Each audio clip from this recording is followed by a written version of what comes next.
নানা সমস্যায় জর্জরিত নারায়ণগঞ্জের হাজীগঞ্জের কেন্দ্রীয় হাঁস প্রজনন খামার।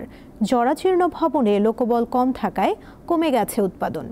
আধুনিক হাঁস প্রজনন খামার নির্মাণের জন্য প্রস্তাবিত প্রকল্পটি বাস্তবায়িত হলে একদিকে যেমন উৎপাদন ক্ষমতা বাড়বে, তেমনি কর্মসংস্থানও তৈরি হবে বলে মনে করছেন সংশ্লিষ্টরা। ৬ একরের বেশি জমিতে ১৬টি শেড নিয়ে শুরু, যার মধ্যে ১০টি লেয়ার, ২টি গ্রোয়ার, ১টি ব্রুডার ও ৩টি রানবিহীন শেড রয়েছে। বর্তমানে 16টি শেডের মধ্যে পরিত্যক্ত অবস্থায় আছে ৩টি। প্রতি বছর খামার থেকে ২ লাখের বেশি চীনা প্রজাতির জিন্ডিং, খাকি ক্যাম্বেল, দেশি সাদা, দেশি কালো, ইন্ডিয়ান রানার ও বেজিং বাচ্চা উৎপাদন করা হয়। দেশের বিভিন্ন স্থান থেকে খামারি ও ব্যবসায়ীরা বাচ্চা সংগ্রহ করে। এখানে প্রজনন করা হাঁসের বাচ্চাগুলো সবল এবং দাম বাজারের তুলনায় অর্ধেক হওয়ায় চাহিদাও রয়েছে অনেক। ডিম কালেকশন করে শেডগুলো পরিষ্কার করে সুষম খাবার সরবরাহ করে থাকি। সরকারি হারে ডিম এবং বাচ্চা সাশ্রয়ী মূল্যে পাওয়া যায়, সেই জন্য আমরা মাঝে মধ্যে এখানে আসি। আমরা মৌসুম থেকে আইসি এখান থেকে বাচ্চা নিতে।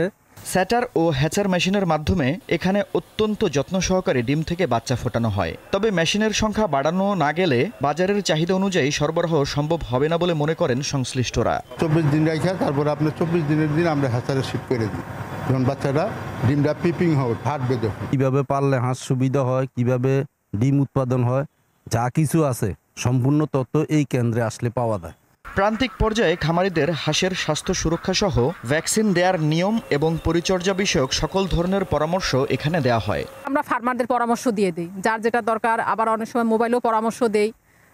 যখন ফার্মাররা কোনো বিপদে পড়ে বা কোনো হাঁস নিয়ে কোনো সমস্যা হয়, তখন যখন আসে তখন আমরা অফিসিয়ালভাবে পরামর্শ দিই। খামারটি আধুনিকভাবে নির্মাণে প্রস্তাবিত প্রকল্প বাস্তবায়িত হলে উৎপাদন ক্ষমতা আরও বাড়বে। আমাদের মন্ত্রণালয় থেকে বলছে 50 কোটি টাকার একটা প্রজেক্ট করে হয়তো 4টে খামারে 10-12 কোটি টাকা করে হয়তো তারা কাজ করবে। যদি এটা করে তখন দেখা যাচ্ছে আমাদের ফার্ম থেকে আরও বেশি মানুষ হাঁস পালন করতে পারবো, সেবা দিতে পারবো। 1940 সালে নারায়ণগঞ্জ সদরের হাজীগঞ্জ এলাকায় যাত্রা শুরু করে সরকারি হাঁস মুরগি খামার। 1986 সালে এটি কেন্দ্রীয় হাঁস প্রজনন খামারে রূপান্তর করা হয়। দীপ্ত বার্তা কক্ষ।